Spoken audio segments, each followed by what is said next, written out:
Tenemos un pequeño problema técnico que lo vamos a solucionar.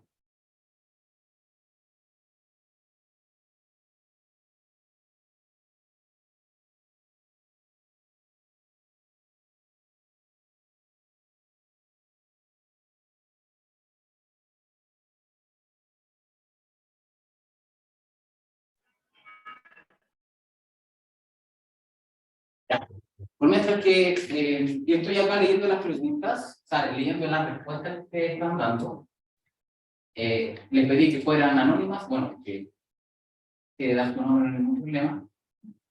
Voy a leer las respuestas que te han dado hasta ahora.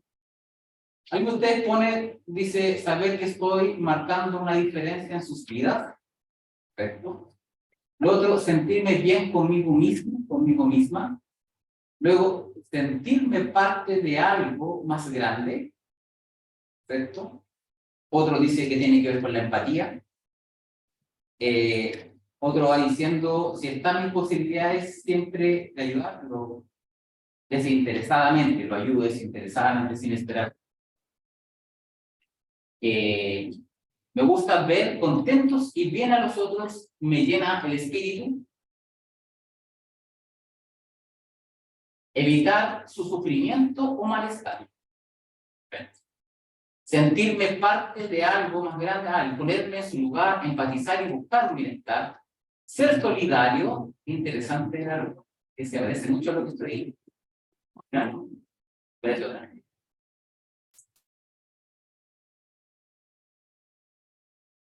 Sí.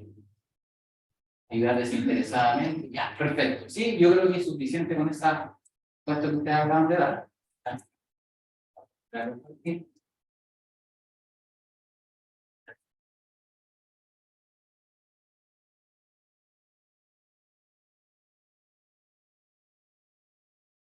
Todo está muy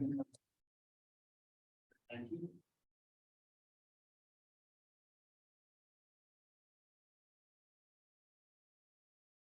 Sí.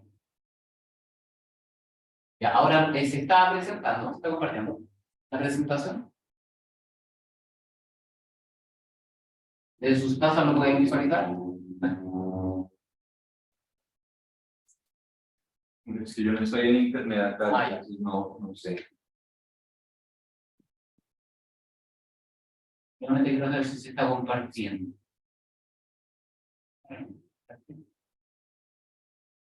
Si te están escuchando, porque tampoco. Sí.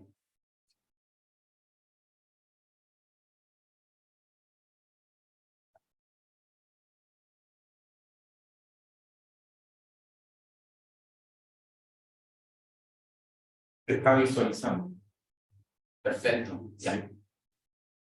Acá no se está visualizando eso, sí. No, acá no. Aquí está. Ya, pero ahí pueden mirar la pantalla. Que son 3 pantallas. Ya. Ya, entonces, una vez que ustedes hayan contestado esta pequeña encuesta, me gustaría presentarles un poco la mirada que tiene Kant. No sé si alguna vez usted ha escuchado hablar de la ética kantiana, y voy a tomar un aspecto de ella. Lo que está presente acá en la sala se está proyectando aquí en el televisor, por si acaso. La ética kantiana nos plantea, Kant principalmente es un exponente de la modernidad, y él lo que quiere principalmente es buscar una ética que sea universal y que sea racional. ¿Qué significa que sea universal? Que esta ética sea aplicada en cualquier parte del mundo, en cualquier contexto. Eso es como lo primero que importa. Y en segundo lugar, que sea racional. Cuando habla Kant de que sea algo racional, se refiere específicamente a una crítica que él le hace al cristianismo, de estas ideas que pueden venir más desde la teología, y que estaba muy presente en ese entonces, que la ética estaba regida más bien por principios espirituales, teológicos. Entonces, Kant es el padre del cristianismo, y también lo dedica ciertos aspectos, sobre todo relacionados con la moral. Pero más allá de eso, Kant plantea una ética procedimental. ¿Qué quiere decir esto? Que para tomar una decisión ética hay que pensar algunas cosas antes de hacerlo. Más que decir que algo es bueno o es malo, él dice como está más centrado en la intención que podría tener una persona cuando realiza esta acción. Muy diferente a lo que plantea Aristóteles, que Aristóteles planteaba más bien una ética teleológica, apuntada principalmente a que las personas actuaban según la búsqueda de su felicidad, ¿no? Esa es muy subjetiva, según lo que plantea. Por lo tanto, Kant plantea que hay diferentes categorías, por así decirlo, respecto a cómo se debe actuar. Ya, hay tres tipos de acciones. La primera de ellas, acciones contrarias al deber, acciones conformes al deber y acciones por deber, ¿ya? Cuando hablamos de acciones por deber, principalmente Kant lo que se refiere son aquellas acciones que nosotros realizamos que son desinteresadas, ¿ya? Que no están buscando una recompensa necesariamente, y las acciones que van contrarias al deber son aquellas que no permiten justamente hay una condición de por medio. Yo actúo de tal forma porque estoy esperando algo cambio, ¿ya? Y las acciones conformes al deber, Kant las cataloga como neutras, porque hacen un bien a alguien, pero igual están esperando algo cambio, una recompensa, ¿ya? Vamos a poner el siguiente ejemplo. Imagínense ustedes que tienen su amigo, se está ahogando, les pide ayuda, ¿no es cierto? Y está ahí sufriendo. Kant plantea este ejemplo y lo explica bastante bien. Dice que tenemos varias opciones frente a él. La primera idea sería que no lo salvo porque ayer habló mal de mí. Entonces, esa sería para Kant una obra contrario al deber, o sea, me estoy vengando, por lo tanto sería un comportamiento antiético, ¿cierto? Estoy hablando de la venganza. La segunda sería que salvo a la persona para confrontarla, o sea, la salvo y le digo, oye, ¿por qué ayer hablaste mal de mí? ¿Ya? Kant diría que esto sería un acto neutro, ¿ya? Actúa de acuerdo al deber, pero sin embargo tiene ahí un aliciente que finalmente a la persona la salvo no porque realmente quiera salvarla, sino porque quiero confrontarla y porque hablaste mal de mí. La tercera opción dice que la salva porque es su amigo, ¿ya? La salvo sin importar nada de lo que pase o lo que diga, sino porque es mi amigo, ¿ya? Pero ¿saben? Este acto sigue siendo neutro. Y aquí le hago la pregunta a todos los que quieran participar, es ¿qué tendría que pasar para hablar? ¿Qué tendría que pasar? Tendría que pasar para que sería considerada una acción conforme al deber, ¿ya? Bueno, para agilizar los tiempos, cambio lo que diría que la única forma de considerarlo como algo ético sería que yo salvo a esa persona sin importar quién es y sin importar si la conozco o no, ¿ya? Es un acto, digámoslo así, ahí está, esa persona es un desconocido para mí. Yo salvo a esta persona sin importar quién es, ni las condiciones, y sin esperar nada a cambio. Esto es lo que él considera que sería lo moralmente correcto, lo bueno, que es un acto desinteresado. Entonces, esta ética kantiana, que quiere ser universal, quiere ser racional, la considero un punto súper interesante de poder analizarla a partir de las preguntas que le realicé al principio. O sea, ¿por qué ayudamos a otro ser humano? Vamos a ver. En base a esto, he realizado el siguiente esquema, ayudado un poco desde la psicología de la ética kantiana. Entonces, mira, si ustedes se fijan en la presentación que está ahí, de alguna forma, todas las respuestas que ustedes vieron están ahí presentes, ¿ya? Yo aquí lo que hice, donde dice visión psicológica, la parte más alta de esto está hablando de una visión de un ser humano que está autorrealizado, ¿entiendes? Y si miramos a la otra columna donde dice posible explicación psicológica, podemos utilizar algunos autores que le van a dar fuerza a esta imagen. Por ejemplo, ¿por qué yo ayudo a otro ser humano? Alguien puso ahí la respuesta, puso por empatía, que yo trato de ponerme en el lugar del otro. Esto es súper importante lo que voy a decir. Desde la psicología es imposible ponerse en el lugar del otro. Pero lo que nosotros hacemos es un intento de ponerme en el lugar del otro, ¿cierto? Me acerco para ver qué le está pasando, pero nunca vamos a sentir lo que la otra persona siente, ¿ya? Es un estilo asertivo, ¿cierto? La asertividad busca no solamente la empatía, sino también promover los derechos, promover también los derechos propios y los derechos del paciente, ¿ya? O del cliente, con ello. También está considerado un amor incondicional porque no espera algo a cambio. Finalmente, cuando nos generamos expectativas de las cosas, cuando nos sufrimos. Si lo miramos a la otra columna, entonces estaríamos hablando, según lo que planteó alguna vez Abraham Maslow, que es el desarrollo de la autorrealización del ser humano, o de la individuación que habla Carl Jung.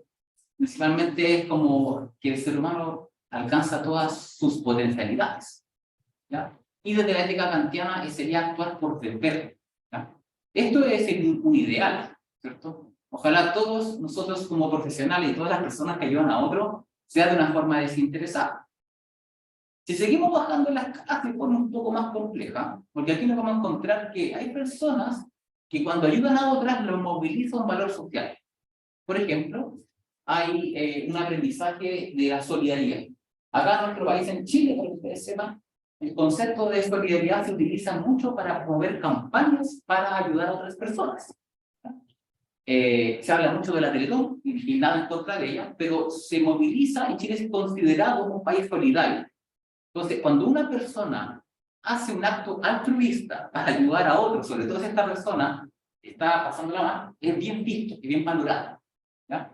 Maslow habla esto justamente de la deseabilidad social. Entonces, busco, de alguna forma, el reconocimiento social, esto de forma inconsciente. No estaría, desde la ética kantiana, no sería algo negativo. Sería conforme al deber, cayendo en algo neutro, ¿ya? Si seguimos bajando en esta escala, encontramos que una proyección personal, es decir, a ese ser humano que yo veo que está sufriendo, se puede parecer en algo a mí, ¿ya? O proyección interpersonal, que yo veo que ese ser humano se parece a mi abuelito, se parece a mi tía, y por lo tanto me conmuevo con el dolor de esa persona. Desde el psicoanálisis este sería un mecanismo de defensa, ¿ya? ¿Por qué sería un mecanismo de defensa? Porque principalmente cuando yo no me puedo hacer cargo de mí mismo, a veces es más fácil ayudar a otro. Entonces, dejo de preocuparme de mí porque me parece más interesante ayudar al otro, porque me es insoportable entender mi problema. Y desde ahí actuaríamos conforme al deber, o sea, sigue siendo un acto neutro, ¿ya? Bajemos la escala acá. Evitar el sufrimiento del otro. ¿Por qué evito el sufrimiento del otro? Porque no soporto ver el sufrimiento y lo hago más bien por mí, ¿ya? Entonces, esto desde la psicología podría ser miedo, aversión, fobias. De una mirada más cognitivo-conductual significa que la persona de alguna forma tiene esa fijación porque no soporta ver el sufrimiento del otro, ¿ya? Esto sería un acto neutro, o sea, igual sigue ayudando a la persona, pero hay una condición de por medio que tiene que ver más conmigo que con la otra persona. Y por último, y aquí es donde viene lo más preocupante, lo puse de color rojo a propósito, que tiene que ver con el ego, ¿ya? Hay el lado más perverso del ayudador, puede ser justamente que ayuda porque se siente superior al otro, ¿no? Fíjense y pónganse a pensar en esa parte. O sea, ayudo porque creo, esto es inconsciente a veces, porque siento que soy superior al otro y el otro necesita mi ayuda, ¿ya? Entonces, de hecho hay perfiles en psicología que cuando la persona no le piden ayuda, se comienza a poner irritable. O sea, como, no me llaman a mí, que yo soy tan buena persona, me pongo con la capa de héroe y nadie me quiere estar conmigo. Y esto tiene una explicación frente a esto, que tiene que ver con inseguridades y que tiene que ver también con la baja autoestima. Y esto se puede transformar en una persona agresiva, una persona narcisa, ¿sí? Y que nos puede traer varios problemas, sobre todo si atiende pacientes. Y esta sería una acción contraria al deber. Es decir, sería, desde el punto de vista ético-kantiano, una acción moralmente incorrecta, ¿ya? Ya, ese es la primera parte, entonces, de 11 notas. Entonces, ahí también está la presentación para, lo puse en inglés, o intenté traducirla, y refleja un poco la visión acá psicológica mía de cómo cada una de estas partes podría ayudarnos a entender. Entonces, la pregunta que les hago a todos es, ¿en qué categoría se considera que está? No es necesario que lo digan, solamente pensamos. ¿Okay? Pero es un ejercicio interesante cuando yo quiero ayudar a otra persona. ¿Qué es lo que estoy esperando? No estoy esperando nada a cambio. Entonces, desde ahí entonces es que me hago la siguiente pregunta. ¿Cómo favorecer una ética que promueva la empatía, por un lado, ¿no es cierto? Pero sin postergar las propias necesidades. Esa sería como una de las grandes preguntas que todas las personas que trabajamos en la salud y todas las personas que trabajamos con otros seres humanos tenemos que buscar siempre este equilibrio. Promuevo la empatía, por un lado, pero no puedo postergar mis propias necesidades. En general, en mi experiencia profesional como psicólogo, me pasa mucho que hay padres, madres que se postergan por sus hijos, que dejan de hacer muchas cosas, dejan de hacer muchas actividades, muchos proyectos personales en beneficio de sus hijos, ¿ya? Y que ahí justamente no se alcanza a encontrar el punto de equilibrio. ¿Ya?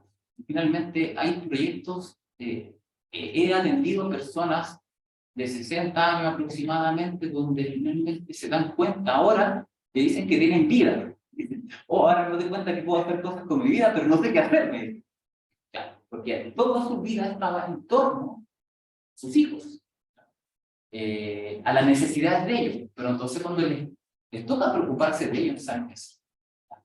Ya, esa ha sido como la primera parte de la presentación, y la segunda parte, para ir cerrando esta, tiene que ver netamente con cómo nosotros podemos trabajar algunas estrategias para promover el pensamiento ético en el aula universitaria. Entonces, antes de empezar y decir, una de las cosas importantes que yo quiero subrayar acá tiene que ver cuáles son los indicadores que están relacionados con el pensamiento ético. ¿Ya? Voy a adelantar un poquito, pero cuando solamente se piensa que la ética es definir lo que es bueno y malo, es una visión bastante reduccionista. Entonces, uno de los primeros indicadores que tenemos que considerar es que la ética siempre invita a la reflexión. De lo conversamos el día de ayer, no sé, algo dijimos. La ética tiene que invitar al diálogo, lo que estamos haciendo ahora. El diálogo interdisciplinario, el diálogo multidisciplinario, de todos los disciplinarios que dijo ayer también Ricardo, ¿no? Conciencia. ¿Conciencia de qué? No solamente conciencia de mía, de que soy un ser humano, que estoy por este mundo, sino conciencia del otro, conciencia de las sociedades, conciencia de... Cuarto, responsabilidad. Y responsabilidad, por favor, no confundirlo con llegar temprano, con cumplir lo que hay que hacer. No, esto es una responsabilidad, porque en el fondo yo soy un profesional y soy un ser humano que tiene cargo a otras personas, ¿ya? Y que me hago cargo de estas decisiones que voy tomando. Búsqueda de la justicia. La ética siempre tiene que estar buscando la justicia. Ya nos plantea esta idea de Aristóteles. Y también la felicidad. Felicidad, ¿cierto?, es bastante subjetiva, pero finalmente ha caminado por muchos años juntos. O sea, Aristóteles ya lo planteaba en el eudemonismo. La ética nos tiene que ayudar a discernir para tomar decisiones, sin duda. Sobre todo en contextos que sean bastante complejos y contextos que nos hagan replantear muchas cosas. Y la ética también conduce a principios. ¿Cuáles son los principios que van rigiendo nuestros comportamientos? Entonces, desde ahí, la propuesta es la siguiente. Miren, no lo voy a nombrar todo, pero sería súper interesante que para promover el pensamiento ético entre los estudiantes, entre nuestros colegas, trabajemos con otros tipos de recursos, otro tipo de... que sean mucho más de diálogo, ¿ya? Por ejemplo, para la reflexión, promover actividades que ayuden en los relatos de vida. Cuando hablamos de relatos de vida, me refiero a relatos autobiográficos, a relatos biográficos de otras personas, conocer sus experiencias, saber lo que está pasando desde lo fenomenológico, su sentir, sus pensamientos. en la capacidad de poder autoevaluarnos, ¿ya? Es súper importante promover la autoevaluación del estudiante y sea consciente de sus procesos. En el diálogo, los debates, las mesas redondas, todo aquello que permita entender la visión del otro, ¿ya? Y, por ejemplo, para la conciencia y la responsabilidad, he puesto el aprendizaje más servicio.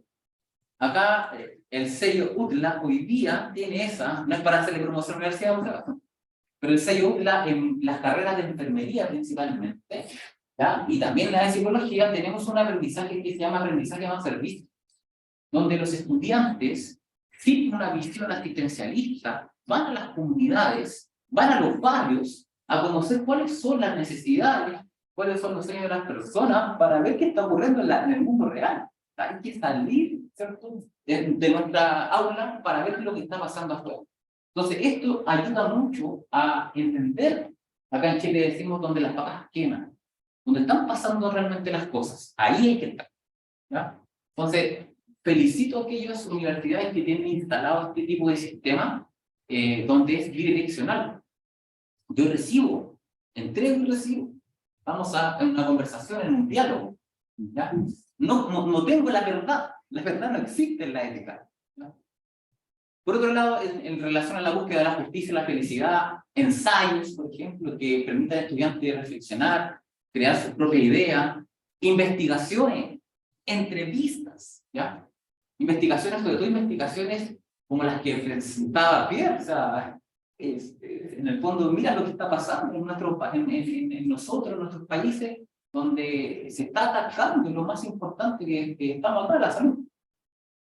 Aprendizaje basado en problemas. Esta es una estrategia que se utiliza. El estudiante se le muestra un problema y que busque, tenga la capacidad de resolverlo, y no de forma individual, sino de forma global. Y otras actividades que podrían al principio, por ejemplo, retroalimentación activa. Que el estudiante no solamente sea retroalimentado para la calificación, sino que cosas pueden mejorar él en cuanto a sus disposiciones, sus actitudes. Y un último, para terminar esta idea, es la coevaluación. Es decir, que tenga la probabilidad, que tenga la disposición de escuchar al compañero y también me puede evaluar, ¿ya? Y no una calificación necesariamente, sino que algo que permita. Vamos a la siguiente para ir cerrando esto. Lo que no es la ética, ¿ya? Y aquí también cosas que no ayudan al pensamiento ético, por ejemplo, basarnos en el sentido común, ¿ya? Esto, investigación, esto también en el aula, si bien es un primer acercamiento a la realidad, no podemos quedarnos con ello. Después viene el fundamentalismo, la verdad, usar solamente criterios personales, la legalidad, nada en contra de las leyes, pero quedarse como solamente en lo legal es bastante complejo, y categorización limitante como bueno o malo. Entonces, ¿qué metodologías activas no ayudan a esto? Por ejemplo, metodologías que solo promuevan la observación de fenómenos, lecturas sin reflexión, quedarse pegado con alguna teoría, o sea, pensar que esa teoría tiene la verdad y me quedo con esta instalado para siempre. No, eso para nada no sirve, no ayuda. Actividades sin diálogo y sobre todo abiertas a la diversidad. Aprender códigos éticos sin contexto no ayuda absolutamente en nada. Y pruebas de selección múltiple, y que no te malentienda acá, no es que las pruebas de selección no sirvan, pero no promueve el pensamiento, ¿ya? Siempre las preguntas no tienen que tener una respuesta objetiva, sino tienen que hacer pensar. Estimados y estimadas, muchas gracias. Esta ha sido mi presentación, espero no haberme entendido mucho, ¿ya? Así que ahora abro el espacio para comentarios, preguntas, todo lo que ustedes quieran decir.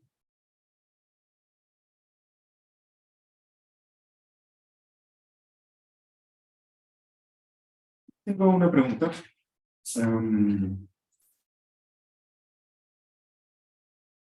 En la experiencia que tú tienes, Sergio, enseñando la ética, que probablemente es más extensa que la mía, de hecho, que yo me he dedicado más a la ética de investigación, ¿han tenido experiencias exitosas en, por ejemplo, la promoción del aprendizaje de servicio junto con la ética profesional al mismo tiempo? Una buena pregunta. todavía a los estudiantes, y ahí me hago cargo también yo, les cuesta tomar conciencia del impacto que pueden generar sus acciones, ¿ya? Y lo que pueden lograr ellos con simplemente el contacto humano. Entonces, esa reflexión que se torna súper interesante después del proceso, los estudiantes en sí no logran visualizar. Pero, una vez que ellos logran este contacto y entender la necesidad humana, y a veces pueden ser las propias necesidades también, se logra ahí una conexión, o sea, y ahí logran entender que la ética no está relacionada solamente con ver si algo tiene relación humana, si es bueno o es malo, es decir, ellos también son capaces de entender que la ética tiene que ver justamente con responsabilidad, con sentido social, con caminar con otra persona y entender su realidad. Entonces, cuesta todavía porque tenemos acá una visión cultural social que todavía está la ética muy relacionada con la moral. Y pongo más bello todavía, una moral más cristiana. Ojo, yo no tengo nada contra el cristianismo, o sea, yo también soy cristiano, pero una moral que se mueve más bien por el miedo, por el castigo, inclusive una moral que se mueve a veces por el premio. O sea, si hago esto, Diosito me va a ayudar. Claro, en el sentido como la redención personal. Exactamente. Era, por ejemplo, para tu puesto, pero la idea como de la caridad antiguamente en las obras sociales, Claro. ¿verdad? Que no había ningún interés por eliminar la pobreza, al contrario, si uno eliminaba a los pobres, no tenía redención, porque no tenía que por vivir. Claro, exactamente, sí. Sí, está esta visión todavía, yo creo que se ha ido erradicando un poco, pero todavía están algunos sustentos de cosas que no llegan para allá. Ahora, Kant dice que eso en general no es un problema, porque igual por ejemplo la persona actúa neutralmente, o sea, igual busca un beneficio personal, pero en el largo plazo igual va haciendo daño, o sea, va entendiendo que yo te utilizo, te instrumentalizo a ti para salvarme yo, ¿ya? A lo mejor no está visto directamente con una visión religiosa, pero sí una visión de que me siento bien conmigo mismo, ayudando a otras personas, hago mi fundación y te ayudo, pero ¿por qué lo haces? Yo me acuerdo que yo respondí eso. Fue con el sentido de... No te preocupes, no estoy analizando a nadie con la respuesta, eso no se hace gratis, ¿cierto? No, ya. Eso. Perfecto, ya yo agradezco a todos ustedes el espacio, la presentación, haber compartido con ustedes. Hay una pregunta. Perfecto. Ya, dice Sergio, siempre me cuesta trabajar con la coevaluación. ¿Hay alguna estrategia para trabajarla de la mejor forma? Eso lo dice Karina. Ya, perfecto. Sí, tiene que ser un proceso. Tiene que ser un proceso que primero el estudiante tiene que aprender a autoevaluarse. Eso es lo primero. Entonces no tiene que ser solamente una vez, sino que hay que ir al estudiante haciéndolo progresivamente. A lo mejor la primera autoevaluación que puede hacer el estudiante es que haga una presentación pequeña y al final se hace una autoevaluación cualitativa, ¿no? Tiene que tomar el estudiante primero, tiene que adquirir la autoevaluación para poder generar la coevaluación. Y principalmente es esto, o sea, no tiene que ser en algún momento, no tiene que ser al final de una clase, súper importante. Y no tiene que estar ligada necesariamente a una calificación. Debe ser el estudiante, por eso se resiste. Entonces al estudiante se le prepara para esto, para que vaya adquiriendo como... ¿Por qué es importante hacerlo? Porque vas a saber cuáles son los criterios por los cuales está siendo evaluado. No solamente, y no solamente para la calificación, porque ahí estaríamos actuando contarnos a la ética, no tengo que estoy gastándolo por la nota, ¿cierto? No porque quiero aprender, sino que tiene que haber un equilibrio entre lo cualitativo y lo cuantitativo. Entonces es súper importante que no pille de una al estudiante haciendo una coevaluación de la presentación de un compañero y que esto más encima valga un 10% de la nota. No, nadie la va a querer hacer, nadie se va a decir, oye, la pregunta es difícil que me hace, ¿cierto? Al final me lleva a los demás, no. Entonces esto tiene que instalarse con una cultura de la evaluación, de la autoevaluación, de la coevaluación. Sí. Eso es mi aporte en ese podcast. Sí. ¿Podría agregar algo en esta misma nota? Hola Karina, ¿qué tal? Que tuvimos ese problema en otra universidad también, en la Universidad de Valdivia, en la Universidad Central, que muchas veces se producía este efecto que como yo sé que Sergio me va a evaluar, yo tengo que evaluarlo bien a él también. Que no es algo que se dice, es algo que es tácito. Y que se entiende con las miradas, se entiende con las conversaciones, se entiende como el lenguaje que yo empleo cuando yo me dirijo a Sergio, cuando sé que está próximo a evaluarme, sobre todo cuando se acercan los tiempos de evaluación o las fechas de evaluación. Pero que también eso, aunque no siempre nos damos cuenta, también es un acto de microcorrupción, porque corrompen el sistema que está hecho para mejorar las prácticas. Entonces, al final, quizás una idea que quizás te podría servir, Karina, es que lo que nosotros finalmente hicimos allí fue que se hacía la autoevaluación, pero que eso no afectaba la calificación final. O sea, que las personas se sentían mucho más en libertad de ser más honestas, por así decirlo. De hecho, era como ciertos estudiantes me lo decían a mí, como yo no fui todo lo honesta que yo pude haber sido con esa persona que llegaba tarde, que no se preparaba, que era un poco irrespetuosa, no sé qué. Entonces, era como, sí, lo hiciste bien, podría que se mesuraba muchísimo en dar sus comentarios por consideración también. No solamente por no afectarle con las notas, además de que, por supuesto, las notas son algo muy apreciado cuando uno es estudiante.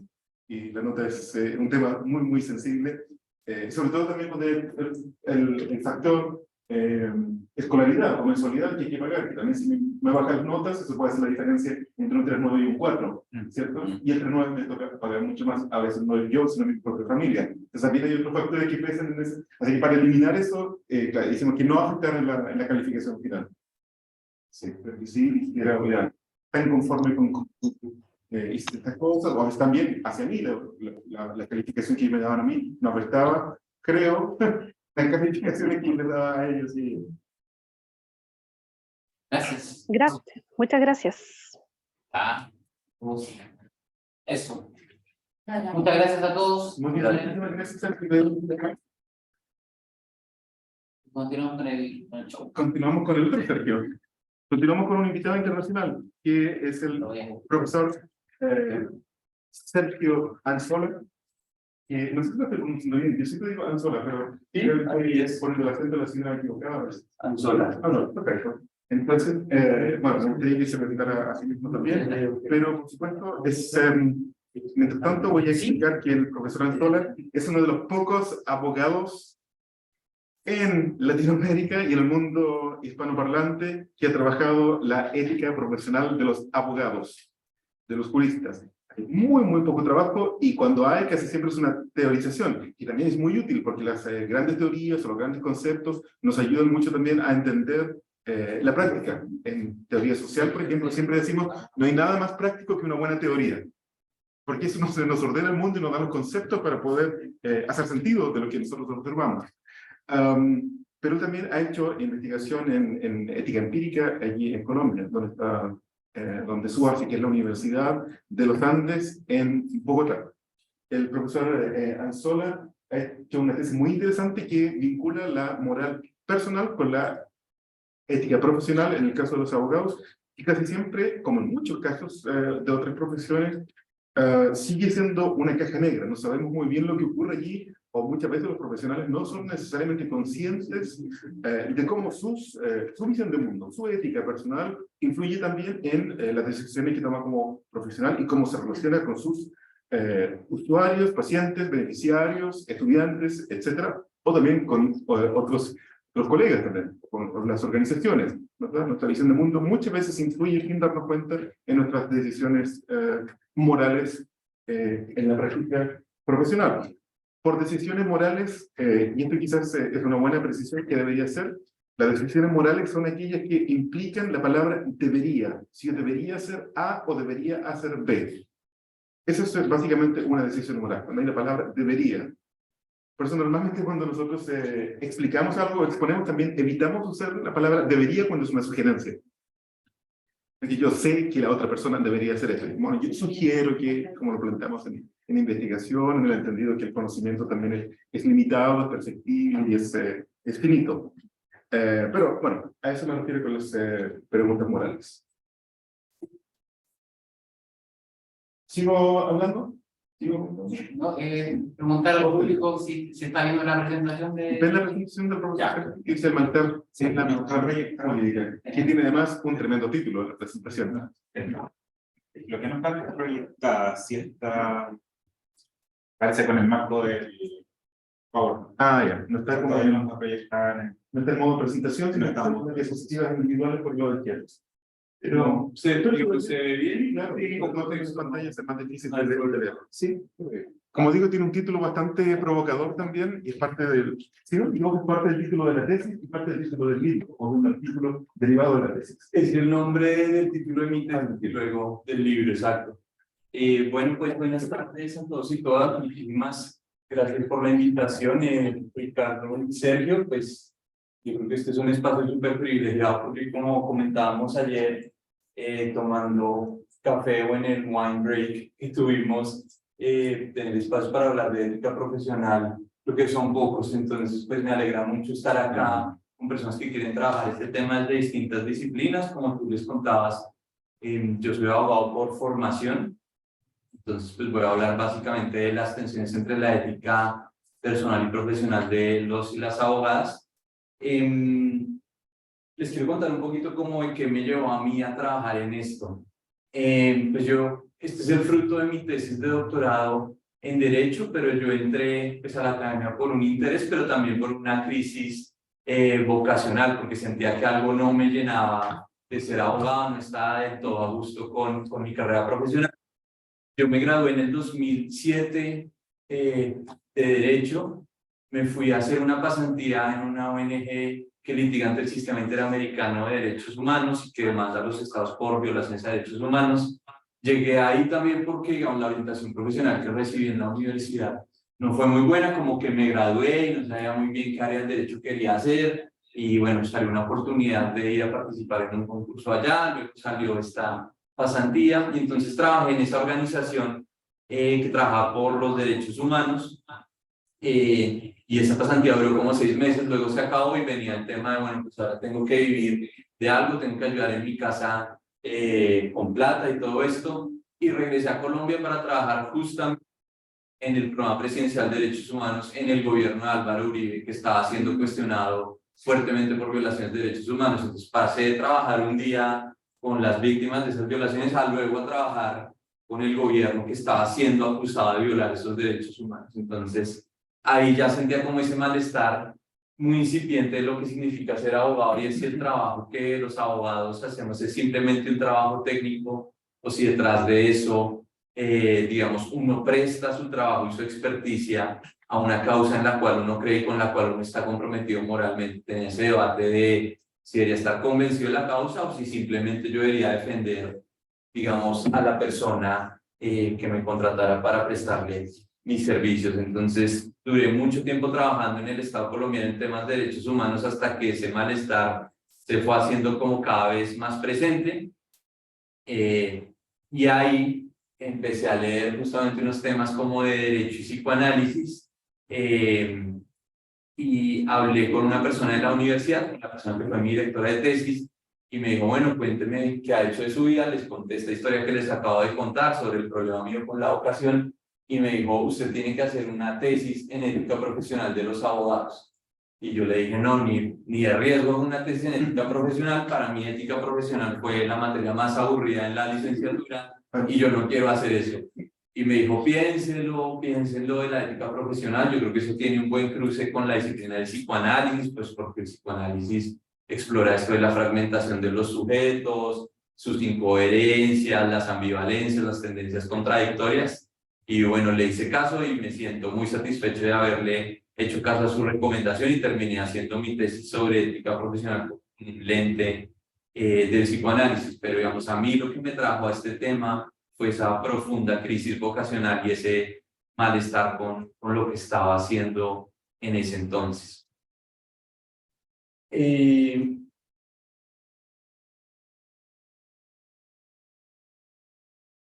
Listo, ya cambió. Entonces les quiero hablar un poquito como del problema que a mí me interesaba investigar. Entonces lo primero es que había como cuando yo miraba el campo en Colombia, había como una combinación entre un silencio y un ruido, o al menos había tres fenómenos bien curiosos. Entonces, por un lado había un silencio en el tema de ética profesional, y por el silencio en el campo de la ética profesional me refiero a que había muy poquitos libros sobre ética profesional con los cuales enseñar la materia. Eran libros súper dogmáticos que básicamente se dedicaban a transcribir el código disciplinario del abogado. Poquísimos expertos en el tema, o sea, los profesores que enseñaban ética profesional en la Facultad de Derecho, en las facultades de Derecho, eran abogados practicantes que iban y daban el curso, o generalmente lo que pasa también era algunos filósofos que traían un curso de ética general y lo instalaban en el de la Facultad de Derecho. Por otro lado, también como una casuística muy árida o muy pobre en los casos que estudiaba el Consejo Superior de la Judicatura, que es la corte judicial que investigar a los abogados por presuntas violaciones al código de ética. Entonces, eran esos casos que estudiaba esa corte, no eran realmente dilemas éticos, sino casos, pues, digamos, que se parecían más a casos del derecho penal. O sea, se estaban preguntando si estaba bien o no darle una botella de whisky al juez, si estaba bien o no retener dineros del cliente. Entonces, en realidad no eran dilemas éticos, sino casos fáciles donde era evidente que un abogado había faltado unos deberes éticos mínimos. Entonces, ese primer círculo que les estoy describiendo, ese primer punto, sugiere una visión muy estrecha de la ética profesional, donde el abogado ético es, digamos, el abogado que no roba al cliente y que no compra al juez, y entonces pues sería un abogado que defiende los intereses del cliente dentro de los límites del derecho. Ese era el primer fenómeno, digamos, como el silencio en el campo de la ética profesional. Otra cosa que yo veía cuando revisaba lo que se escribía y lo que se hablaba sobre los abogados en Colombia era una preocupación constante con la institucionalidad de la profesión jurídica. Entonces, en Colombia vemos todo el tiempo una preocupación por lo que nosotros llamamos universidades de garaje, es decir, universidades pequeñas que supuestamente son las universidades que gradúan a los abogados corruptos. Pero digo supuestamente porque es bien importante tenerlo ahí. Segundo, una preocupación por un supuesto alto número de abogados. Supuestamente en Colombia tenemos demasiados abogados y por alguna razón algunas personas piensan que eso es un problema. Y tercero, un Consejo Superior de la Judicatura, es decir, la Corte que investiga y sanciona a los abogados, que se acusa de ser ineficiente y corrupto. Pero a mí me parece que hay varias cosas raras. Primero, cuando uno ve los casos que involucran a abogados en temas, digamos, que se consideran que no son éticos, generalmente son abogados egresados de universidades de élite. No son los abogados de las universidades de garaje, sino son abogados graduados, por ejemplo, de mi universidad, de los Andes, del Rosario, la Javeriana. Esos son los abogados que uno ve constantemente en escándalos, digamos, por faltas éticas a la profesión. Entonces, el problema no está en las universidades de garaje, o no es el problema grande, no está allá. Y también la preocupación por la supuesta abundante cantidad de abogados también suena muy extraña en un país que tiene un altísimo índice de necesidades jurídicas insatisfechas que ya está aprobado. Es decir, hay muchos abogados, puede que sea cierto, pero al mismo tiempo hay personas que necesitan los servicios de los abogados y que no pueden acceder a un abogado. El tercer punto era un choque entre esa visión mínima de la ética profesional que les sugerí antes y otra más amplia. La mínima es el abogado ético es el que cumple con el derecho y defiende a su cliente. Pero al mismo tiempo hay otra que es más amplia. Hay otro discurso que viene de los mismos abogados que parece exigirle algo más a los abogados, y es usted no solo de cumplir con el derecho, no solo de respetar el derecho, sino además los clientes y las causas que usted representa deben estar en concordancia con sus valores propios, ¿no? Con su propia ética personal. Usted tiene que defender causas en las que cree. Entonces, ambos discursos, tanto el de la ética mínima de ser ético y respetar el derecho, cumplir la ley, está este otro de ser un abogado ético, no es solo respetar el derecho, sino además prestar mis servicios en concordancia con mis propias creencias, mi orientación política, etc. Entonces, descritas estas tres cosas, mi argumento es que, a pesar de que tenemos una visión conflictiva sobre qué significa ser un abogado ético y eso nos genera un malestar, la única forma en la que hemos podido medio expresar ese malestar es a través del debate sobre la institucionalidad. Entonces, lo que tenemos en Colombia son dos visiones encontradas sobre qué significa ser un abogado ético. Ambas chocan, pero nunca hemos podido hablar eso de manera franca, sino lo que terminamos diciendo es que hay muchos, es que el problema son las universidades de garaje, es que es culpa del Consejo Superior de la Judicatura, que es corrupto, que está politizado, pero nunca hemos podido sentarnos a decir, el problema es que no sabemos qué significa ser un abogado ético y no nos hemos sentado a hablar de eso. Entonces es justamente una sustitución del debate.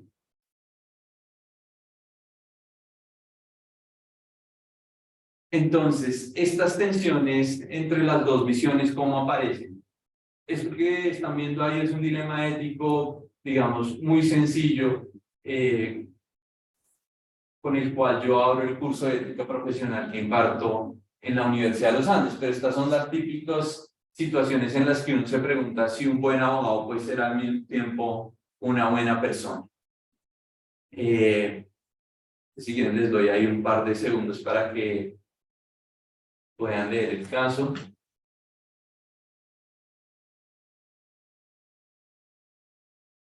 Y acá, digamos, pues, lo que pasa es que la ética profesional le exige al abogado de Pedro, pues, quedarse callado. Uno no le puede decir a la contraparte, oiga, sus lesiones en realidad son mucho más grandes de lo que usted cree, porque yo tengo un compromiso de lealtad con mi cliente y ese compromiso a la vez sustenta un deber de confidencialidad. Entonces, así yo sepa que la persona que fue lesionada por una acción de mi cliente va a ser indemnizada por 200.000 pesos menos de lo que realmente es, yo tengo como abogado el deber de quedarme callado. Y si yo voy y le digo al abogado de la contraparte o le digo al juez que las lesiones son mucho más graves de lo que en realidad esta persona cree que son, estaría faltando a mi ética profesional.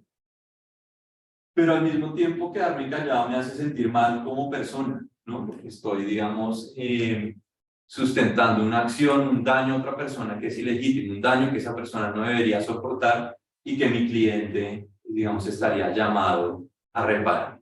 Entonces, estas son como las situaciones en las cuales surgen esas tensiones entre la visión, digamos, mínima de la ética profesional y una visión más amplia.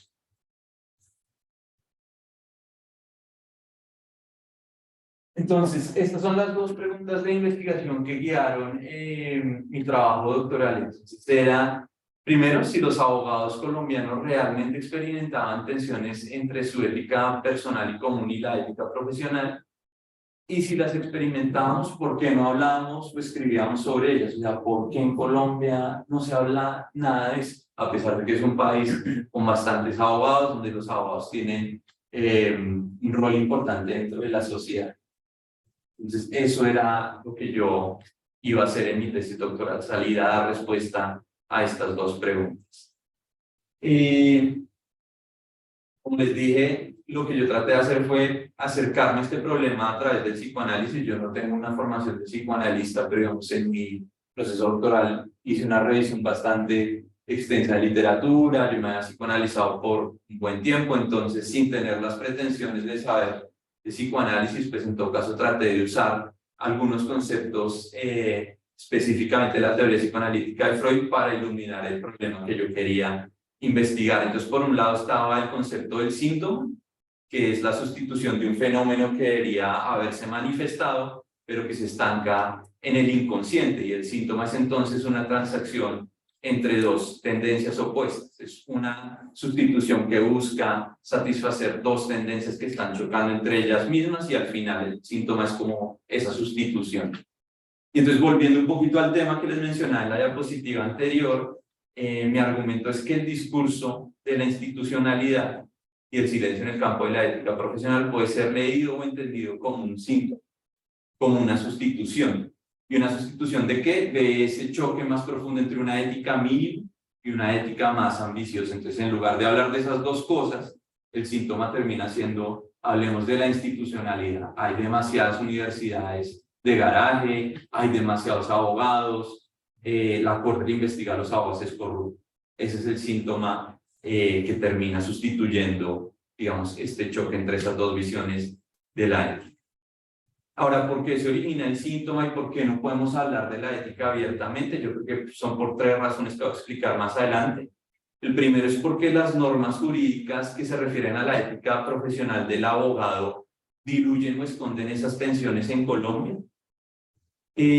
Segundo, porque aunque los abogados sufren por esa tensión entre esas dos visiones de la ética, también gozan, es decir, como que hay una compensación o un equilibrio entre la culpa y el placer que experimentan los abogados desempeñándose en su ejercicio profesional. Y el tercero es porque no hemos creado un trauma cultural, que es un término que utiliza un sociólogo que es Jeffrey Alexander, que nos permita hablar de esto. O sea, mi sugerencia es que tenemos que crear un trauma cultural que nos permita hacer legibles esas tensiones entre las dos visiones de la ética profesional que tenemos en Colombia. Y el segundo concepto clave del psicoanálisis que utilicé fue el mecanismo de defensa. Pues los mecanismos de defensa son básicamente estrategias que utiliza la mente, o más específicamente el yo, para vivir situaciones que nos generan angustia o ansiedad, ya sea por sucesos externos o por tensiones internas que albergamos nosotros en nuestra mente.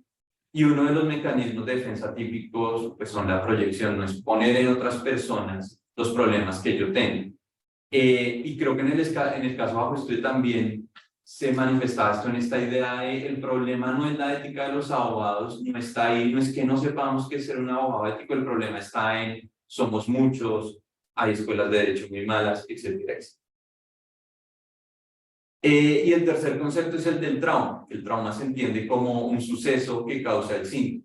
Y pues ese concepto de trauma ha tenido muchas variaciones. En un comienzo se habla del trauma como un suceso externo que llega de manera abrupta y la persona no lo puede registrar y se queda ahí como estancada y repitiéndolo y de esta forma. Pero luego el mismo Freud empezó a decir que el trauma no se causaba necesariamente por un suceso externo, sino también como frutos de unas tendencias contradictorias que las personas albergaban en su mente. Y entonces el albergar esas ideas contradictorias era luego lo que causaba un síntoma.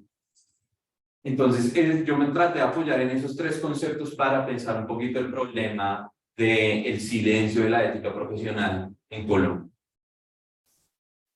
Y luego estaba pues este otro marco teórico que era, digamos, el que estaba más cercano al campo disciplinar del derecho o de la ética profesional del derecho, que era la ética profesional, que justificaba su existencia. Entonces, en la ética profesional del derecho hay una visión que es una visión estándar, que es la que justamente reclama de los abogados que sean sujetos amorales. Es decir, cuando yo voy a representar a mi cliente, tengo que apagar mi conciencia, tengo que apagar mis creencias personales, porque se supone que el único límite a la libertad y a la autonomía de mi cliente lo impone el derecho y no lo puede imponer mi conciencia.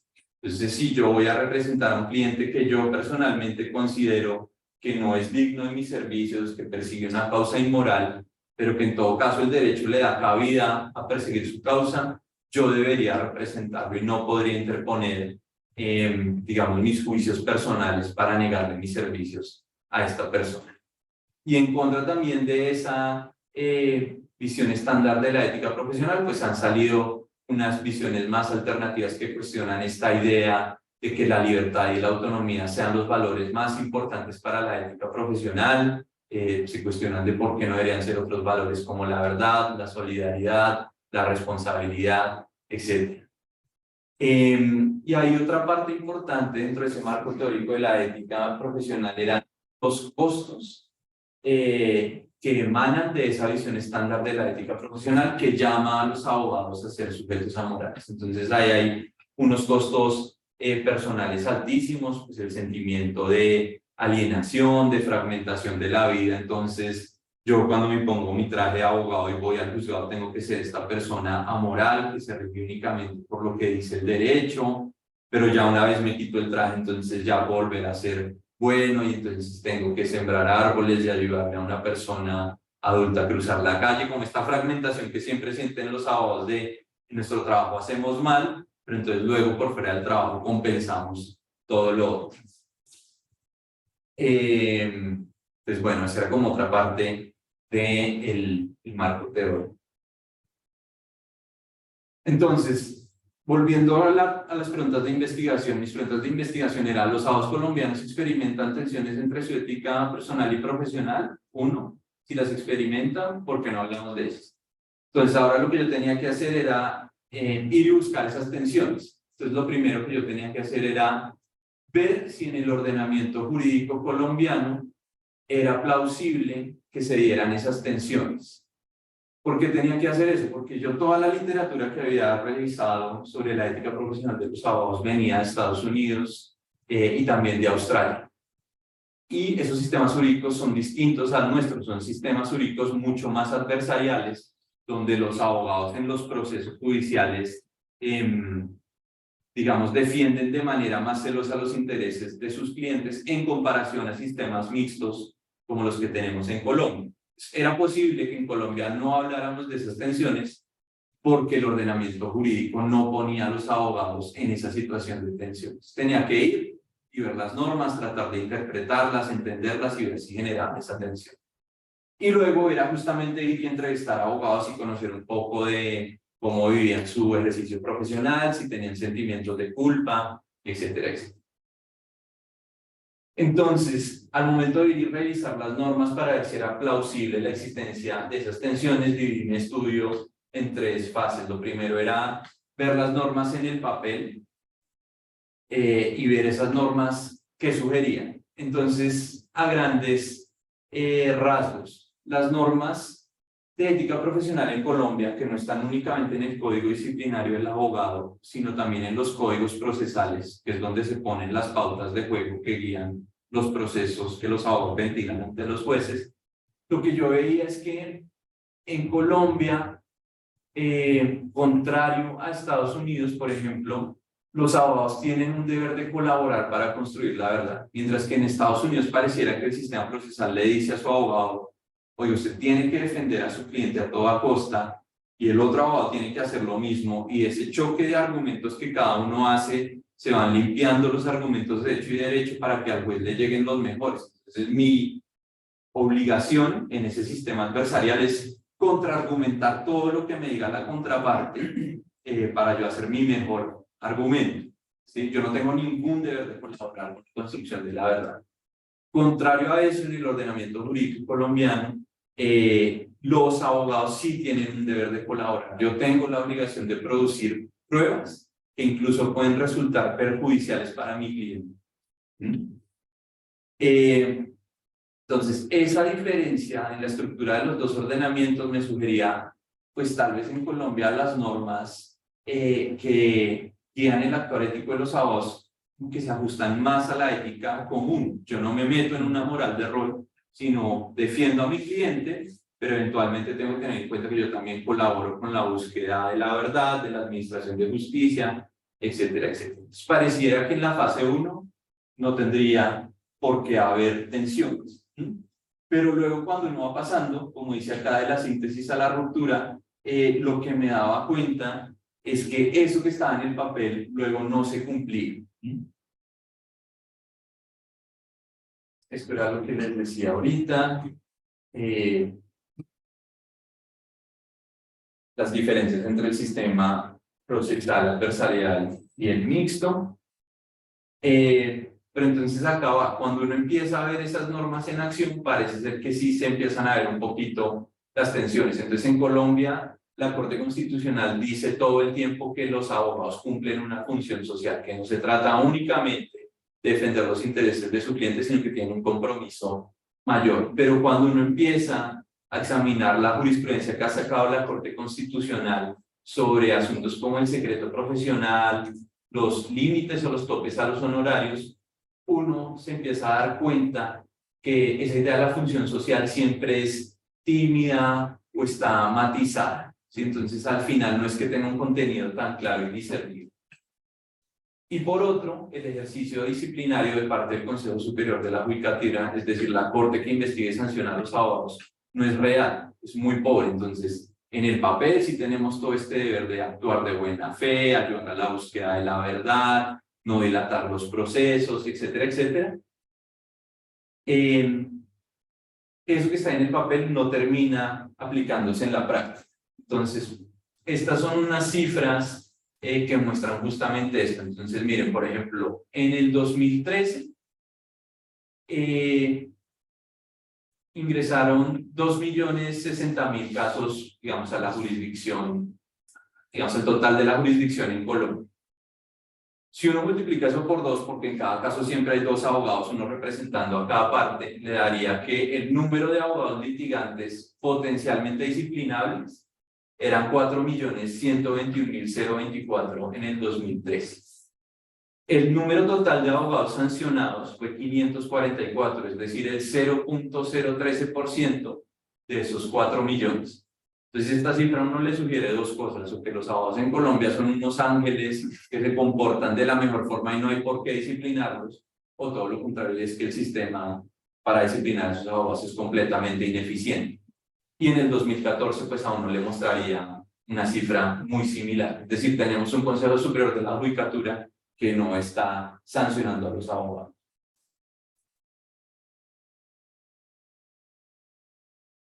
Este también es un ejercicio similar en su porcentaje de casos remitidos por los jueces ordinarios al Consejo Superior de la Judicatura. Entonces, en Colombia, cualquier juez penal, civil, administrativo, cuando un abogado que está litigando ante su despacho actúa de una manera que es contraria al Código de Ética, el juez tiene la potestad de enviar a ese abogado al Consejo Superior de la Judicatura para que investiguen si violó el Código Disciplinario del abogado. Pero entonces aquí está, el porcentaje de actuaciones que el juez considera deben ser investigadas por el Consejo Superior de la Judicatura para un periodo de 4 años es apenas del 1.8%. Entonces es bajísimo el número de situaciones donde los jueces creen que los abogados que litigan ante él están faltando a la ética. Entonces, de nuevo, una de dos, o Colombia tiene los abogados más éticos del mundo, o tenemos de nuevo unos jueces que nos interesan por vigilar la manera en la que actúan sus abogados. Estas son otras cifras, pero bueno, no los quiero demorar en esta parte. Entonces, digamos en que las normas en Colombia parecen juntar la ética común y la ética profesional, como que no hay problema en eso. Luego, cuando uno empieza a ver cómo se aplican esas normas, se da cuenta que en realidad no se aplican, ¿sí? O sea, como que empieza a abrirse una ruta. Luego fui y entrevisté a unos litigantes y les dije, oigan, bueno, pues este sistema mixto en el cual usted ayuda a la contraparte y entre todos tratan de hacer lo mejor para llegar a la verdad, ¿qué tal funciona? Y entonces los abogados me decían esto que ustedes ven ahí, es, pues miren, en realidad eso es lo que dice el papel, pero en la práctica es completamente distinto. No actuamos de acuerdo a la buena fe, la idea de la lealtad procesal, pues es un salto a la bandera y los jueces tampoco nos sancionan. Y tampoco tenemos muy claro qué significa actuar de buena fe, como lo que yo veía en esas entrevistas es que los abogados colapsaban actuar de buena fe con la idea de legalidad, pero como que no entendían muy bien qué significaba eso de actuar de buena fe. Entonces, por ejemplo, aquí está un relato que de una entrevista a un abogado, y él me decía a mí, ¿dónde traza la línea de la buena fe? ¿Qué es buena fe? Desde el punto de vista del juez, él quiere que le traigan todo perfecto. La lectura de la conducta procesal va a ser siempre diferente la del juez versus la de los sujetos que intervienen. Y no por hacer triquiñuelas o prácticas negativas. ¿Qué es lo que quisiera el juez? Que todo el mundo destape sus cartas y que él pueda decidir viendo absolutamente todo. Pero las partes no estamos obligadas a hacerlo porque para eso está la estrategia procesal. Entonces usted puede haber revisado 10 documentos, pero usted con su demanda solo aporta 5. Usted no está obligado a aportar los 10, pero usted no puede destruir los otros 5. Eso además es ilegal. Si el juez ordena la exhibición, usted los tiene que exhibir. Si no lo hace, ya está en el terreno penal. Entonces, la primera fase, ¿son plausibles las tensiones entre la ética personal y profesional de los abogados de acuerdo a lo que uno ve en las normas? Pareciera ser que no, pero luego cuando uno baja y ve cómo se aplican, le sugieren que sí, y los abogados le dicen como, sí, el sistema mixto nuestro en realidad no funciona de esa forma tan noble. No es que los abogados colaboremos con el juez y con la contraparte, en realidad los abogados sentimos que el compromiso nuestro es con nuestro cliente. Y yo estoy dispuesto a ocultar la información de mi cliente que pueda afectar la causa que él persiga. Yo no estoy obligado a aportarla. Si el juez me lo ordena, lo hago, pero yo no creo en esta idea del sistema mixto de colaborar para la búsqueda de la verdad y la administración. Entonces, es plausible que existan las tensiones, entonces ahora la idea es, bueno, pues vamos a hablar con los abogados a ver qué nos dicen sobre si sienten esas tensiones o no. Yo ahí entrevisté a 24 abogados y abogadas de la ciudad de Bogotá, de distintas áreas de práctica.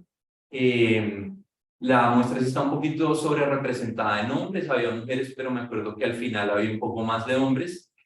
Y la idea era ir y buscar un poco estos conceptos del psicoanálisis, como encontrar esos síntomas, los mecanismos de defensa, el trauma que podría manifestarse en estas tendencias contradictorias albergadas en la mente.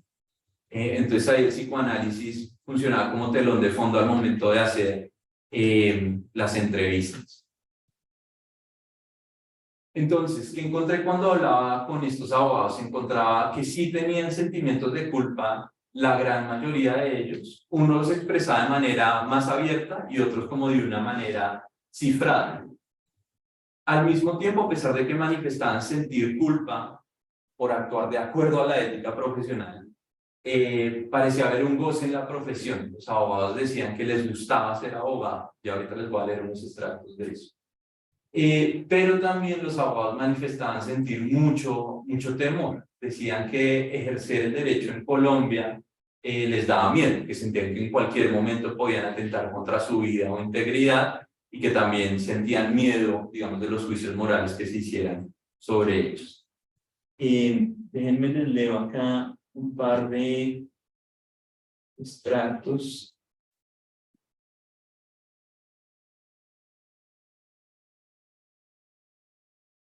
Entonces, les voy a leer uno sobre la culpa. Este es un extracto de una entrevista a un abogado penalista, y él me decía esto. A mí personalmente me remuerde mucho la conciencia, más que defender, acusar. Por mi formación yo me considero un penalista liberal, un penalista garantista. Soy un incrédulo de la pena. Yo creo que es necesaria muchas veces, pero en la gran mayoría de procesos no hay necesidad de imponer una pena. Entonces, esos casos me remuerden la conciencia.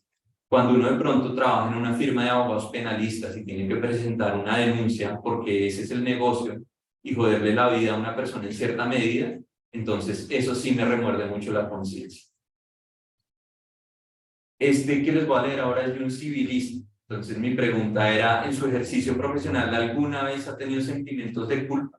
¿Se arrepiente de algo en el ejercicio de su carrera? Él me contesta, en el mío, claro. Yo trabajé para el transporte de pasajeros urbanos. Trabajé pues por lo mismo, porque era un litigante desde chiquito. Trabajé para transporte de carreteras y en el caso de responsabilidad civil, los colegas dicen una frase demoledora, póngala en su tesis. El dolor y la muerte se compran en caliente. ¿No la había escuchado? Ah, es que usted no está en el negocio. El dolor y la muerte se compran en caliente. En Colombia, la ausencia de un entendimiento de la seguridad social hace que una persona de estas sea víctima de una muerte accidental y su familia pasa a la indigencia automáticamente. Entonces se aparece un huevón con corbata y chequera y le ofrece a la viuda y a los 5 niños la salida de la indigencia y fiebre.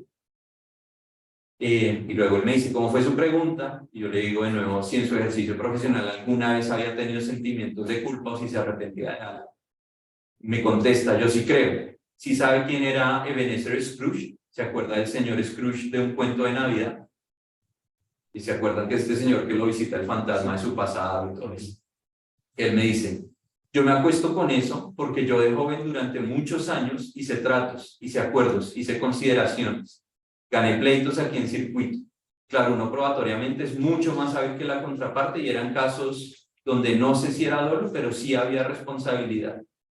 No hubo justicia, no hubo ni justicia conmutativa, no hubo justicia distributiva, no hubo prestaciones, sino 2 minutos. Hablábamos de las víctimas y yo sé, y siguen abusando de las víctimas de manera sistemática. Sé que ese colectivo existe y tiene a los abogados en las carreteras, dentro del carro con los radioteléfonos y con las chequeras y las actas y las impresoras y todo. Vaya, póngalo ahí. El dolor y la muerte se compran en caliente. Entonces, pues ese es un extracto que muestra claramente la culpa que sienten los abogados, que en todo caso no están haciendo nada ilegal, que están ofreciendo una conciliación a la víctima, que es algo que se permite dentro del ordenamiento jurídico colombiano, pero pues que en todo caso choca con su ética personal. Pero luego cuando hablaba con esos abogados también les preguntaba sobre el goce, y algunos, estos son otros extractos, yo les preguntaba, si muriera y volviera a nacer, volvería a estudiar, a ejercer el derecho. Y un tributarista me contestaba, absolutamente, absolutamente sí, es absolutamente gratificante ser abogado.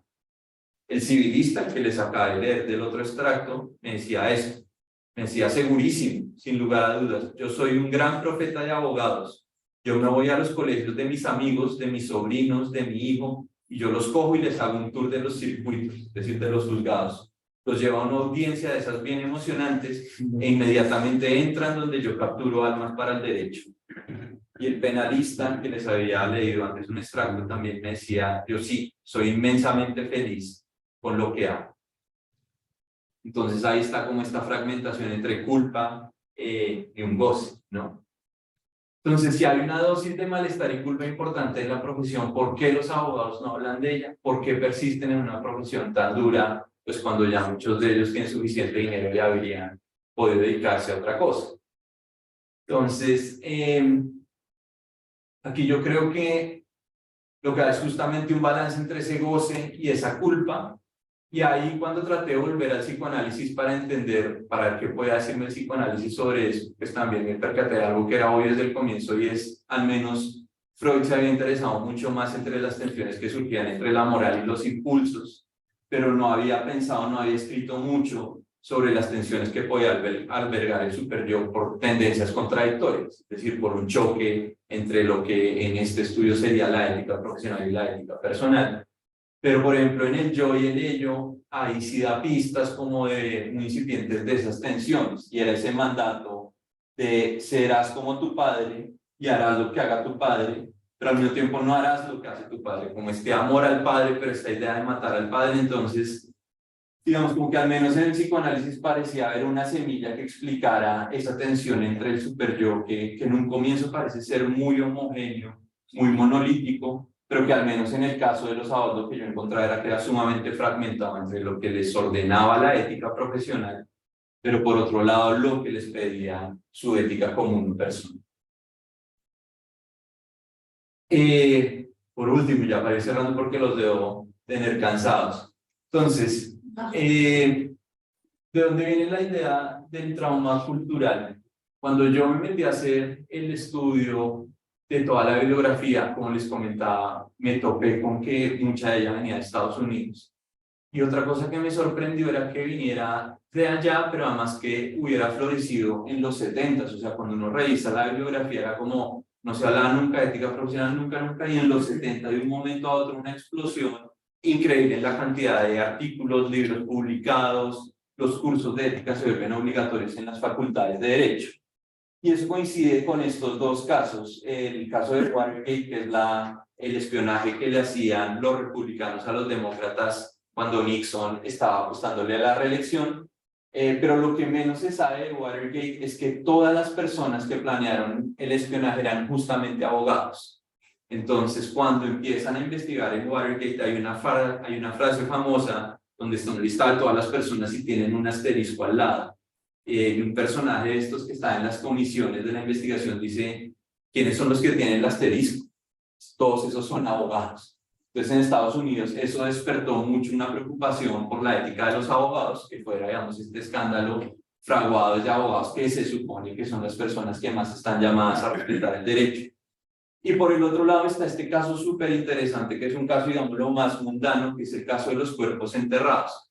Este es un caso, de nuevo, como en el mismo año de Watergate, y es el caso de dos defensores públicos que tienen que defender a una persona que acaba de asesinar a dos mujeres en una zona boscosa en el estado de Nueva York. Esta persona la agarran en flagrancia, los abogados van y lo entrevistan para ver cómo estructuran su defensa, y esta persona les dice, oiga, pues yo sí asesiné a esas dos personas, pero además esas otras 5 mujeres que llevan buscando un año, yo las maté y escondí sus cuerpos en tal sitio, vaya y mire. Los abogados van, se dan cuenta que efectivamente los cuerpos están ahí enterrados, pero luego viene el dilema ético de si deben revelarle a las autoridades pues, que esos cuerpos están allá y que su cliente fue el que los mató. En ese caso, en ese momento en Estados Unidos no estaba desarrollada, digamos, de manera muy fina la idea del secreto profesional, no se entendía muy bien qué justifica el secreto profesional, y de esos defensores públicos van hablar con un decano de una facultad de Derecho, si no estoy mal, era una universidad en Connecticut, y le dicen, oiga, tenemos este problema, no sabemos qué hacer. Al final esos abogados terminan guardando el secreto profesional, pero de alguna forma la gente se entera que ellos tenían esa información y que no la habían querido compartir. A esos abogados se les acaban sus vidas profesionales, les vandalizan sus oficinas, uno de ellos cae en el alcoholismo, en fin. Al final, varios años después, terminan siendo premiados por la American Bar Association por haber guardado el secreto profesional, dicen que era algo muy importante para la profesión, pero lo más importante es que ese caso en particular puso a pensar a los académicos del derecho de Estados Unidos y ahí explota como el campo de la ética profesional, se vuelven obligatorios los cursos de ética profesional en Estados Unidos. Entonces, basándome en el trabajo de Jeffrey Alexander, que es un sociólogo de la Universidad de Yale, lo que yo argumento es que esos dos casos en Estados Unidos fueron construidos como un trauma cultural. Y más o menos el argumento que quiero sugerir para el caso colombiano es que a pesar de que hemos tenido casos suficientemente buenos o complicados como estos para construir un trauma cultural que nos obligue a repensar la manera en la que actúan los abogados, nunca lo hemos hecho. O sea, los abogados siempre los hemos tirado por la borda, hemos dicho es un buen abogado, es un mal abogado, fue un abogado que no actuó éticamente, pero nunca nos hemos hecho la pregunta de fondo sobre qué significa ser un abogado ético. Entonces, digamos, muy a grandes rasgos, esto es como la idea que encierra mi tesis doctoral y el libro que publiqué, que justamente se llama El malestar en la profesión jurídica, como tratando de hacerle un juego a Freud con el malestar en la cultura. Entonces, pues, eso es. Si tienen preguntas o quieren que hable un poco más de uno de estos temas, pues con mucho gusto. Yo tengo una pregunta acerca. O sea, no una pregunta, sino que más tiene que ver con que cuente un poco más allá tu experiencia de campo al ir a hacer entrevista a abogados, más encima mencionándole tu tema, ¿cómo fue? Porque claro, aquí nos contaste 3 experiencias en particular, pero ¿cómo era la reacción de los abogados al saber que tú estabas haciendo una investigación relacionada con la ética, ¿no es cierto? Profesional de propio del... Sí, ahí cuéntame cómo era la recepción de ellos, su visión. Eso fue buenísimo y la verdad, esa fue la parte que más disfruté del trabajo doctoral. Lo primero es que es difícil hablar con los abogados, porque también cuando les dices que vas a hablar de ética profesional es muy posible que terminen recitando las cosas que ya todos sabemos, que la ética es lo más importante, que hay que ser honesto, etcétera, etcétera. Pero tuve la suerte, bueno, pues primero todo fue anónimo, les dije sus nombres no van a salir nunca, para que hablaran honestamente. Y tuve la suerte al comienzo de la muestra con unos abogados que se abrieron mucho y las entrevistas fueron larguísimas. La entrevista que tuve, una entrevista que fue de 4 horas y media. Y sí se sentía como que los abogados querían hablar de eso y nunca habían tenido la oportunidad de hablar así abiertamente sobre sus dilemas éticos. Entonces, claro, después de que se abrían mucho, yo les decía, bueno, ¿conoce algún otro abogado que le parezca interesante este tema para hablar? Entonces fue una muestra así como por bola de nieve y me iban llevando otros abogados que también me daban, digamos, como ese tipo de información que terminaba siendo muy valiosa, pero lo que yo sí sentía en las entrevistas es que era como muy catártico, como que no habían tenido la oportunidad de hablar de eso nunca. Y entonces me decían muchos también como, la verdad es que no sabemos dónde están los límites de la ética, porque el Consejo Superior de la Judicatura, la corte que se supone que nos disciplina, está decidiendo todo el tiempo los casos fáciles, los casos obvios. Los casos difíciles nunca nos dice cómo tenemos que actuar, que está bien, que está mal. De hecho, me acuerdo que había un abogado que entrevisté que era muy conservador, cristiano, y me habla algo así como, es que yo extraño, también como en términos muy psicoanalíticos, tener un padre que me castigue, que me diga qué está bien y qué está mal. Es como que sí les hacía mucha falta esa guía de eso. Al final a mí me hubiera gustado entrevistar muchos más. Creo que otro problema que tiene la tesis y mi muestra es que es solo en Bogotá. Y claro, la capital, eran abogados que al final eran cercanos entre ellos, pero creo que, digamos, si uno va y habla en más ciudades con abogados de distintas universidades, con distintos tipos de clientes, necesidades, pues se puede llevar muchas sorpresas, pero lo más grato fue eso, el trabajo de campo, sin duda. Gracias, Sergio. Tenía comentarios ahí en el chat, Sergio. Sí, dice, Julio, qué interesante trabajo, te felicito por la carrera de valentía.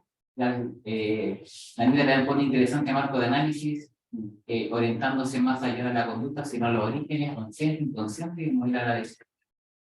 Y Pior te puso, ha sido una presentación fascinante, muchas gracias.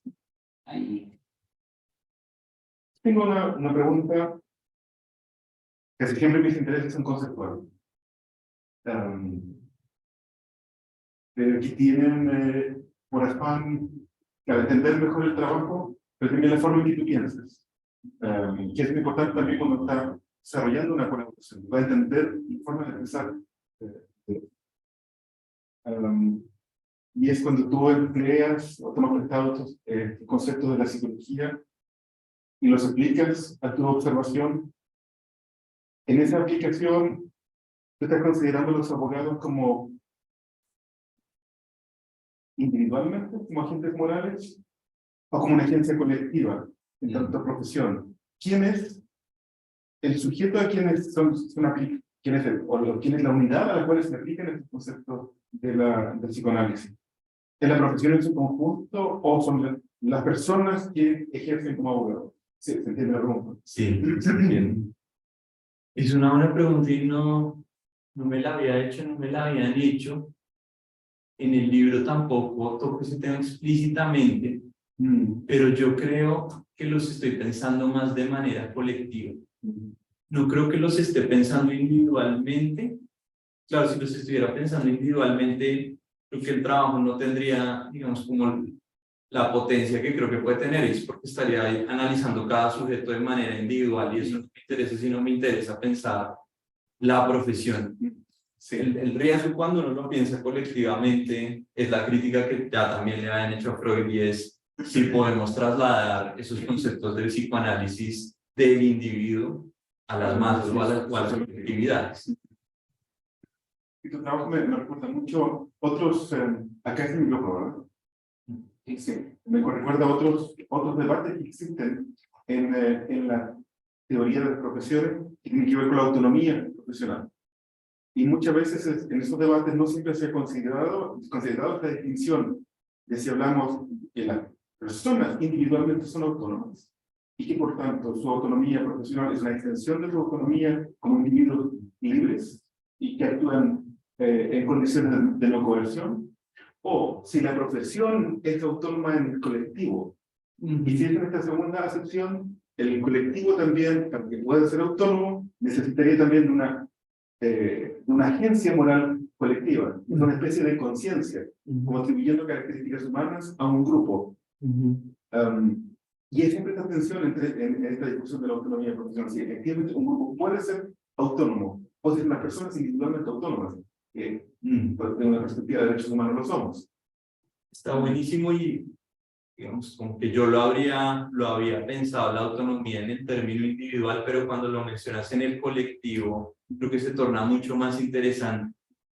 Y ahí hay algo que yo no exploré, pero que creo que es importante para pensar la autonomía de los abogados en Colombia como profesión, y que fue una beta que nunca exploré en mi tesis, y es, no sé si recuerdan, en Colombia una toma muy violenta al Palacio de Justicia. La guerrilla, el M-19, ingresó al Palacio de Justicia, donde está la Alta Corte en Colombia, secuestró a todos los magistrados, porque quería hacer un juicio revolucionario al presidente. El ejército retoma el Palacio de Justicia de la manera más violenta y ahí murieron los mejores jueces que dicen que ha tenido Colombia. Y yo creo que ahí, digamos, la violencia que se ha ejercido contra los abogados en Colombia ha sido muy, muy fuerte. Con ese ejemplo, digamos, como ese suceso traumático, por, digamos, traerlo otra vez al tema del trauma cultural, yo creo que ahí quedó muy marcada la profesión y también por la violencia que han tenido los defensores de derechos humanos, los abogados que han defendido a narcotraficantes, que también han muerto muchísimos abogados por eso. Entonces, cuando pienso en el colectivo, como, digamos, con esa pregunta provocadora que me hace pensar en eso, de si el colectivo es realmente autónomo o si se percibe como autónomo teniendo en cuenta la cantidad de violencia que se ha ejercido contra la profesión jurídica. Tenemos una mano levantada, sí, Daniela. Hola, ¿sí me escuchan? Sí. Perfecto, disculpe, estoy con muy mala señal, así que por eso no he prendido mi cámara, pero felicitarte por tu excelente presentación. Realmente muy fascinante el enfoque que le has dado. Y más que una pregunta, es un comentario, porque me parece muy interesante esto de las distinciones y yo tengo una particular fijación con la definición y desde qué vereda uno se para, porque es así como investiga, ¿no? Yo he explorado un poco este concepto de la autonomía, particularmente en niños. Y yo creo que hay una distinción ahí, porque la agencia en niños, casi toda la literatura que vincula a la agencia en contextos pediátricos tiene que ver con justamente con la autonomía. Y hay, yo creo que una distinción, como les decía, desde el punto de vista psicológico, como lo que pasa dentro de la psique y lo que pasa con esta persona adentro de la psique en relación a su contexto social. Por lo tanto, desde la sociología, probablemente me hace más sentido el enfoque de la autonomía relacional, que valida esto de las relaciones y del poder decidir, ¿verdad?, dentro de un contexto y en relación con otros. Y por lo tanto ahí es como la autonomía individual o colectiva también me genera cierta confusión, porque depende si lo miro desde la psicología o desde la sociología. Eso como un comentario nada más, pero excelente, me encantó tu presentación, felicitaciones. Muchas gracias, Daniela, gracias por el comentario. No sé cómo poner acá en el chat, pero quería ponerles mi correo, que las personas que les... Sí, si lo puedes poner ahí es Sergio AR arroba CEA, CEEAD Sea. Y lo tuvimos. Y gracias, Daniela, por tu intervención y por seguir fiel al programa, ya que sé que estamos por ahí. Me imagino casi las 10:30 de la noche. UK time. Ahí les mandé mi correo. Si quieren escribirme para tener el libro, se los puedo mandar en PDF, pues me encantaría que lo leyeran si alguien está interesado y todos estos comentarios pues serían súper provechosos para ver si trabajo algo más sobre ese tema. La tesis la escribí ya, no recuerdo cuándo fue, en el 2017, y es esas cosas como que uno lo publica y se quedó guardado en el closet y uno no lo quiere ver por un tiempo, pero creo que ya es hora de volver a abrir el closet y reencontrarme con la tesis. Entonces encantado de compartir el libro a alguien si lo quieren consultar y si tienen preguntas, ideas.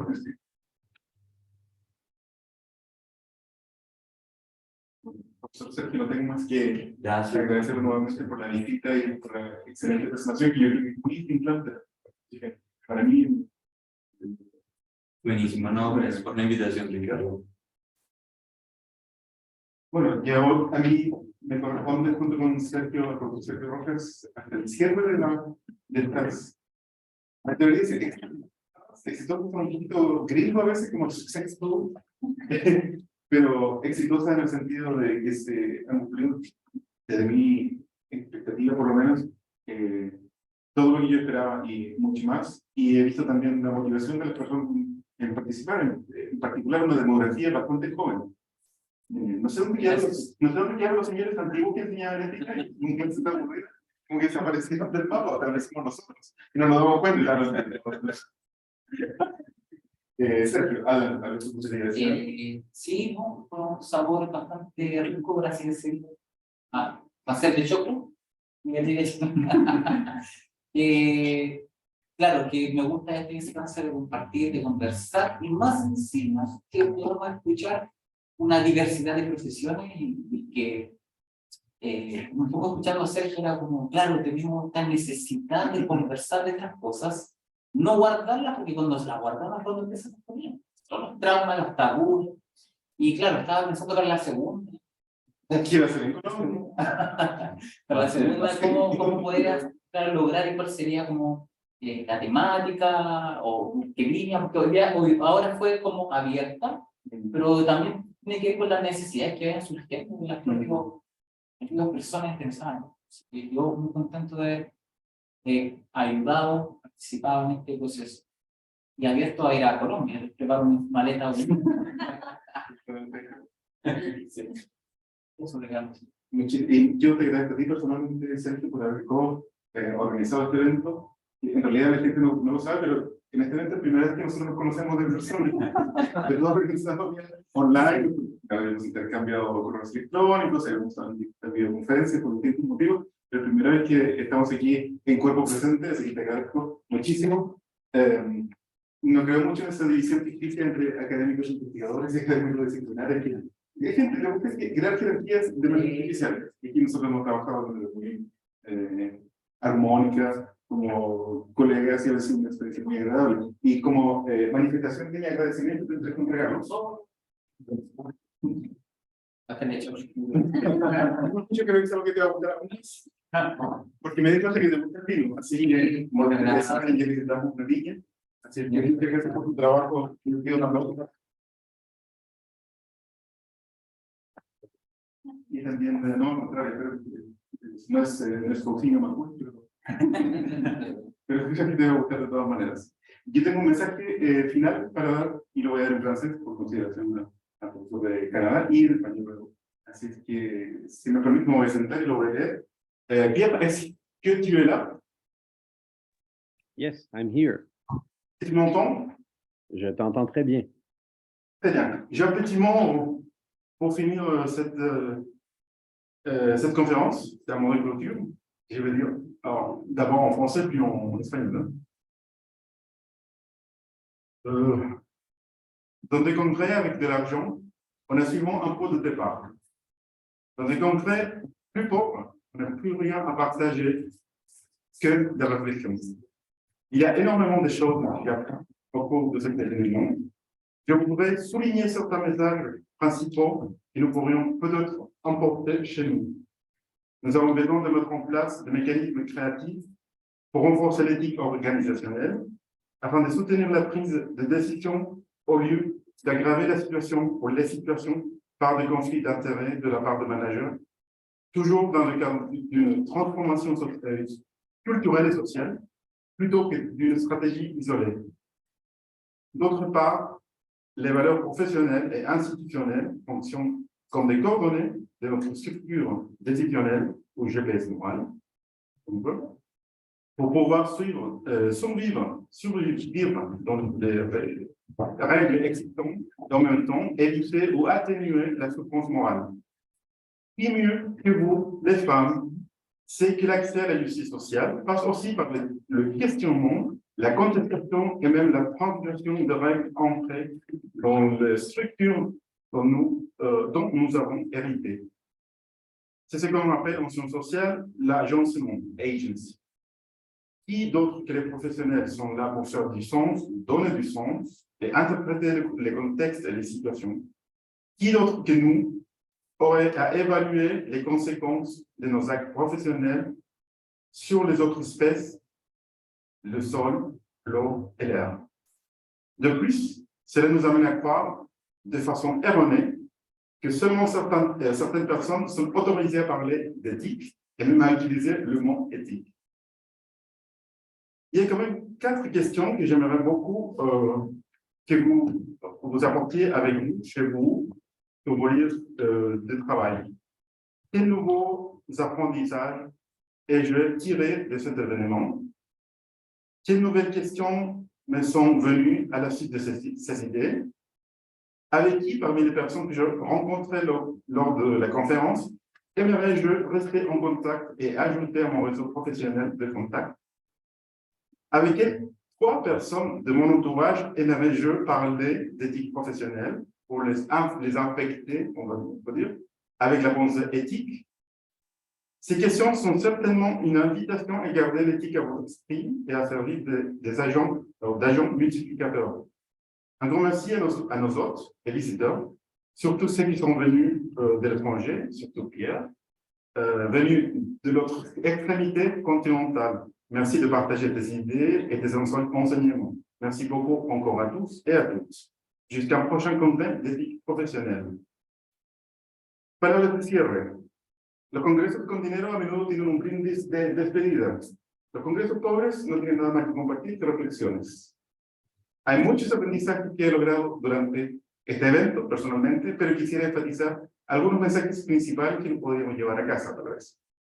Necesitamos implementar mecanismos creativos para fortalecer la ética organizacional, de manera de fortalecer la toma de decisiones en lugar de empeorar la situación a través de conflictos de interés de parte de los directivos, siempre en un contexto de una transformación cultural más que de una estrategia aislada.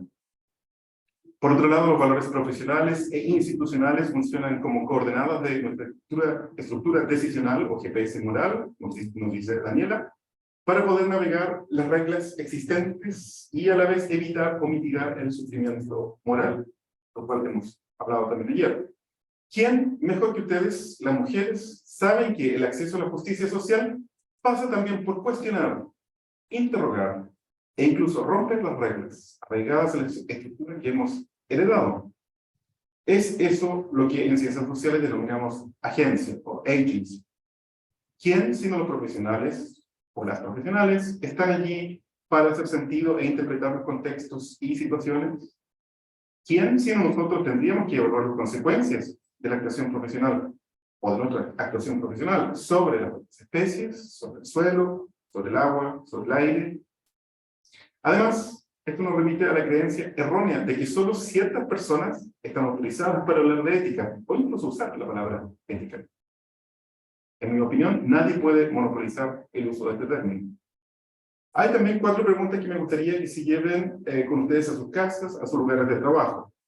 Primera, ¿qué aprendizajes nuevos obtuve de este evento? 2, ¿qué preguntas nuevas me han surgido producto de estas ideas? 3, ¿con qué personas que he conocido en el evento me gustaría seguir en contacto y agregarle a mi red profesional de contactos? Y 4, ¿con cuáles 3 personas de mi entorno me gustaría conversar de ética profesional para contagiarles con el pensamiento ético? Estas preguntas ciertamente no son para responder ahora, sino son una invitación a mantener el brío y servir de agentes multiplicadores. Muchísimas gracias a nuestros invitados, invitadas y visitantes, especialmente a quienes han venido desde el extranjero y especialmente a Pierre desde el otro extremo del continente. Gracias por haber compartido a todos ustedes sus ideas y sus enseñanzas. Muchísimas gracias nuevamente a todos y todas los asistentes y hasta el próximo Congreso de Ética Profesional.